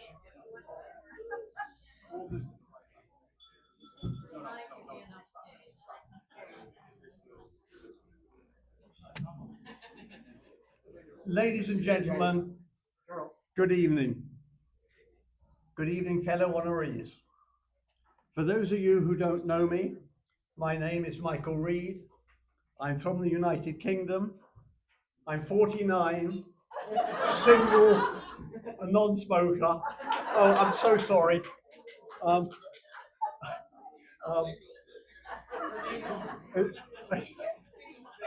It says here, I'm an honour swimmer of the class of 1978. And that was the days when you only had to have your name put forward and a CV of about that long and you were in. And then I'm also honoree of the Swimming Hall of Fame 2011. And again, to put things into perspective, that was 100 years after Paul Asmuth and 3 years before Sandra. It's my great honor to introduce Marwan Sailor from Syria to be inducted into the International Swimming Hall of Fame, the class of 2026 as an honor swimmer. Just because I only have 3 minutes to talk about Marwan, please do not think that this is all he has accomplished. I can assure you that it's just the tip of the iceberg. I first met Marwan in 1976 in Syria when I took part in one of the Syrian 25K swims from Gebli to Latakia. A wonderful experience. By that time, Marwan was already an incredible open water swimmer. He had already established himself in the Channel, swimming England to France in 1975 in 9 hours, 59 minutes.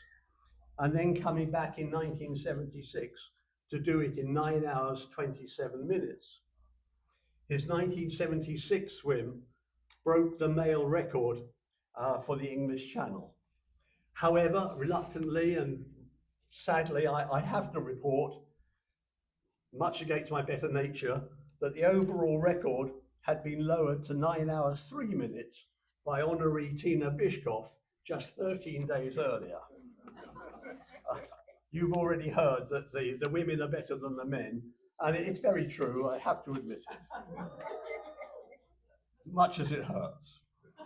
Marwan Saylor won the 1969 Capri-Napoli swim in a year when 84% of the swimmers failed to finish. And for those of you who aren't very good at mathematics, that's 17 out of 20. He beat absolutely everybody that year, including the 5 times previous winner of the major, Giulio Travaglio. He finished every race in his years on the professional circuit. He swam in cold water, hot water, fresh water, salt water, from 16K to 58K, alongside top honorees, including John Kinsella, Belko Rodjasic, and Claudio Plitt. During his career, he competed in Argentina, in Canada, in Egypt, in the UK, in France, in Italy, Syria, and the United States. As open water swimmers go, he had a relatively short career from 1969 to 1978. But during those 9 years, he achieved so much. He can proudly claim that he swam with and against some of the greatest swimmers of the time and of all time. Marwan swam in many international 30K races held in Syria, including the 1969 championship, the 70 championship, 73 and 75. And he won every year except for 1969, when he was second behind Honoree Johan Shans. Marwan completed the Le Turc 5 times, a 2-person relay. He was second in 1971 with the Honoree Abdelatul Abdul Heath, and third in 1975 with his brother Maha Sarwin. Had he been here, Marwan, it's my very great pleasure to induct you into the Marathon Swimming Hall of Fame.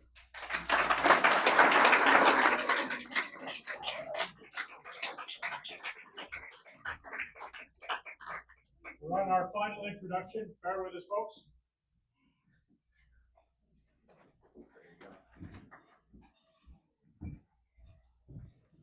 Hi everyone. So we have best for the last, cherry on top of this beautiful evening. Ned, you can start the clock. I'm very confident in my 3 minutes. So when Jacqueline was, so first my name is Dina Levatic and I'm from Croatia. I'm honor swimmer class of 2025. When Jacqueline was first announced officially as this year's honoree, I immediately texted Ned and I was like, can I introduce Jacqueline? And he was like, yeah, we will see. And I'm like, there's nothing to see, I'm doing it. I'm standing here. So it's my great pleasure to introduce Jacqueline McClelland from Ireland into International Marathon Swimming Hall of Fame, class of 2026, as honorary administrator.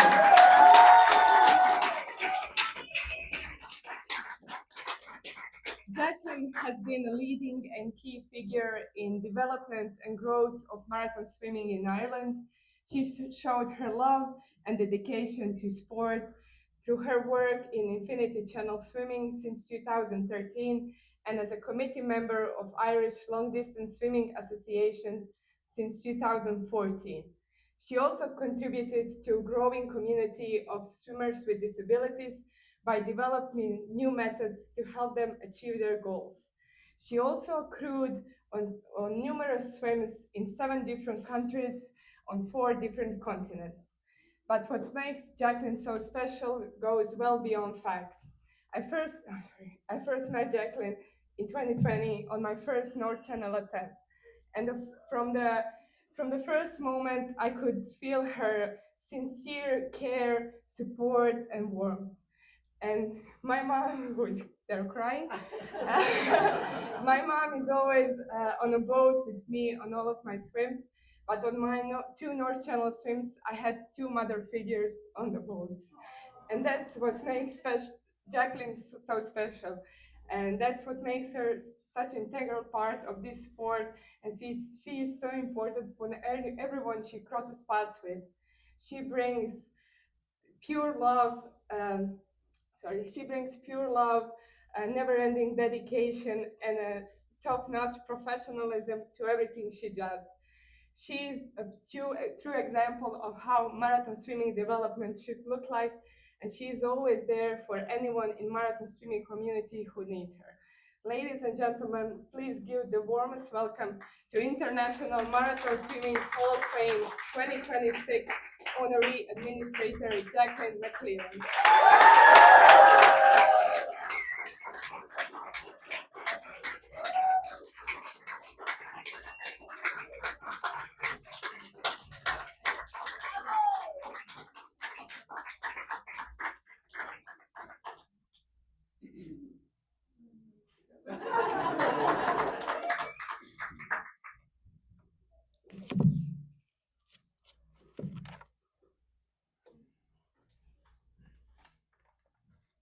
Good evening, everyone.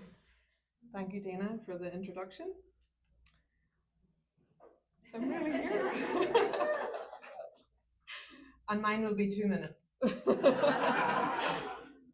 In November 2025, Ned travelled to Newry, County Down, Northern Ireland, to meet us for lunch. Newry is where we live and where our headquarters or Infinity calls home. Time with Ned is always a privilege. We explore many themes together, and his experience and counsel are something I deeply value. Thank you, Ned. At lunch, he handed me an orange envelope. My mind immediately started racing. A new project. Oh, I love it. I didn't know what it was going to be. And Ned said, "Congratulations on your induction to the hall."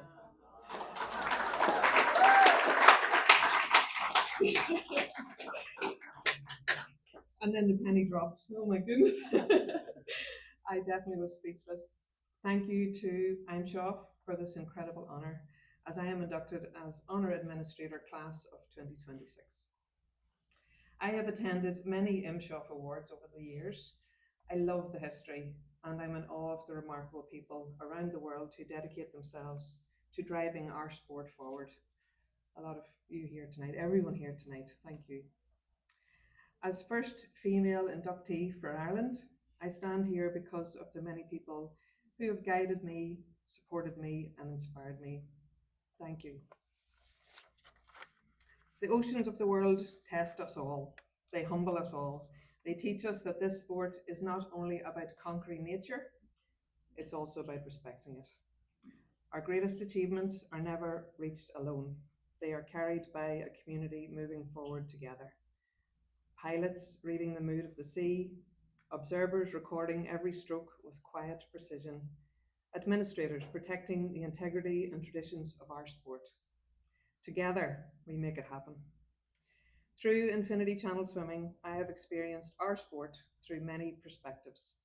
As a swimmer, triathlete, observer, crew member, pilot, race director, in logistics, on committees and boards, and in many parts of the world. What stays with me the most? The shared laughter, the quiet moments, and the unwavering commitment to help someone achieve something extraordinary. Marathon swimming is a family where friendships are forged, resilience is definitely tested, and teamwork means everything. We are all willing to step up to the challenge, endure the cold water, enjoy sunsets and sunrises, and face all the dark places that are in between. Fight through challenging currents and uncertainty, but all in pursuit of something that cannot always be explained, often only felt. Thank you for this most prestigious award. I'm truly grateful for this honour and proud to continue serving a sport that has given so much to so many of all of us. As we celebrate the legacy that has shaped us, and we inspire the generations still to come. Thank you.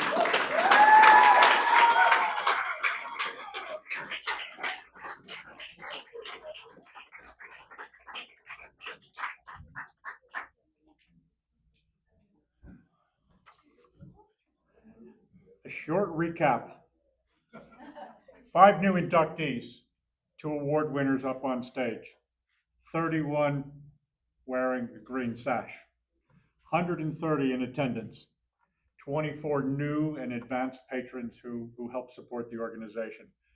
And finally, all you attendees, I'd like you to give yourselves a round of applause.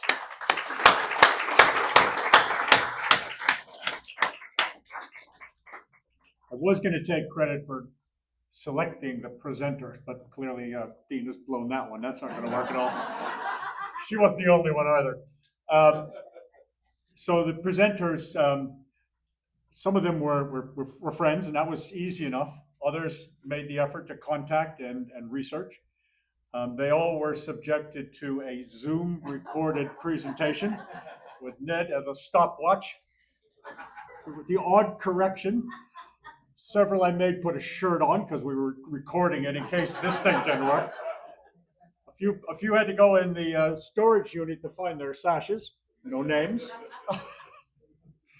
I'd like to do some thanks, and I cannot thank everybody, but first of all, Carol Singh, Catalina Swimming Federation, the resort here, I can't pronounce the name, one of our executive committee members, Richard Brewer, puts together the booklet every year, which is just unbelievable. 7 organizations took a page and paid us to help fund this, and thank you to them.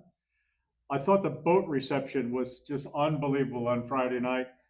The swim this morning, we had planned to stop to get breakfast after the swim. That plan didn't materialize. The food was absolutely fabulous. The helpers who helped tonight and set up the desk and everything, Maju for the video and all the IT work. The honorees and award winners were beaten up within an inch of their life to supply the photos early, much earlier than they would wanted. And we have a selection committee of more than 70 voters around the world. They're never wrong. And we have a screening committee. To give you an idea, we have been collecting nominations. We probably have 55 nominations to go to a screening committee to produce a ballot next year. And as somebody who's part of that balloting process, it is an agonizing hours and hours and hours where you're reading these incredible resumes and you want to vote for all of them. And you have to rank them. It's just unbelievably difficult, but the combination of all those votes, as I say, they're never wrong. After everything is done tonight, we will still have a small positive bank balance, so thank you very much for that. With that, hopefully, am I going to get invaded? Hey, come up here. How about 10 o'clock tomorrow morning? Well, we get to tomorrow morning. We thought we were done with Jacqueline, but much in the way Carol kind of lobbied for coming here, Jacqueline had some words to say about next year.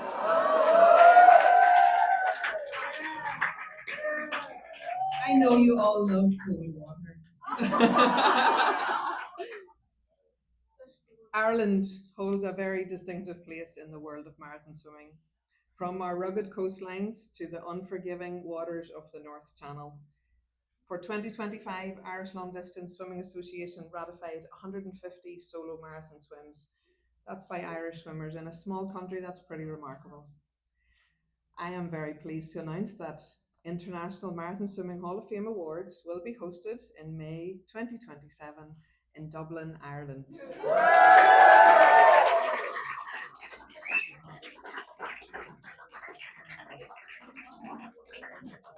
So, in our mother tongue, Céad Míle Fáilte, 100,000 welcomes to all of you. Thank you. Among the other things, Jacqueline is one of the organizers of an Ireland long distance awards every year, which gets more than 150 attendees. There were something like 250 awards, and my hands were bleeding from the applause after the last one. So we are well positioned to have an incredible event in Dublin. Unfortunately, we have to raise the game for the reception to compete with what we had here. And I don't know if we're going to be able to compete with the food that we had this morning and the welcome, but we're going to give our shot. I'm going to stop talking in just a second. I would like everybody with a green sash, and Matthew from the executive committee, and also Jim with that sash as well, the light blue one. I'd like us to pose for a group photo. I don't know where you're going to do it. That's up to you, Paula. Don't want to put you under any pressure, but you need to make a decision quick.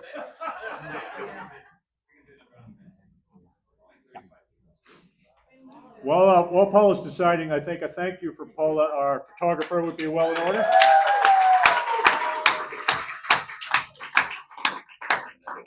I also want to get a picture of everybody who's got one of the Sea Goddess Awards. There's 4 or 5 of you. That'll go in our next newsletter. Tomorrow morning, we've changed the location of the swim. We're not going to La Jolla. The forecast is for rougher water than I'm kind of comfortable. So we're going to be somewhere right around here. So assemble at the lobby about 7:15. You'll have a 1-minute walk or something like that. For many of the honorees, you've been invited to a Congress from 10 to 12 tomorrow. And to help you understand that, we had a Congress in Jersey, and one of the questions was, what do we do with David's Wheeler? We have a namesake award named after them, but they're not in the Hall of Fame. What do we do?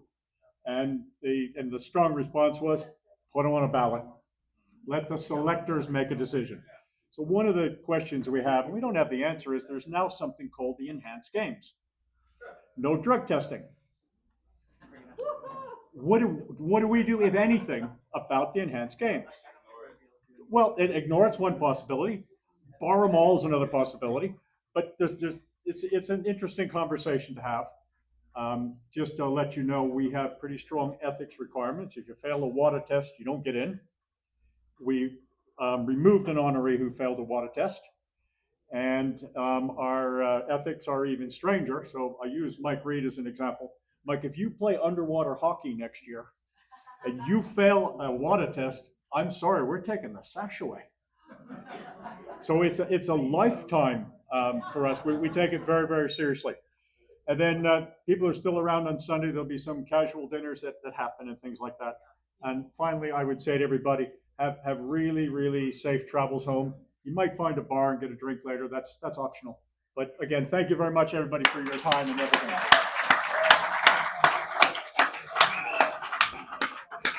Paula, what do you think? Let's see, how many? There's about 30.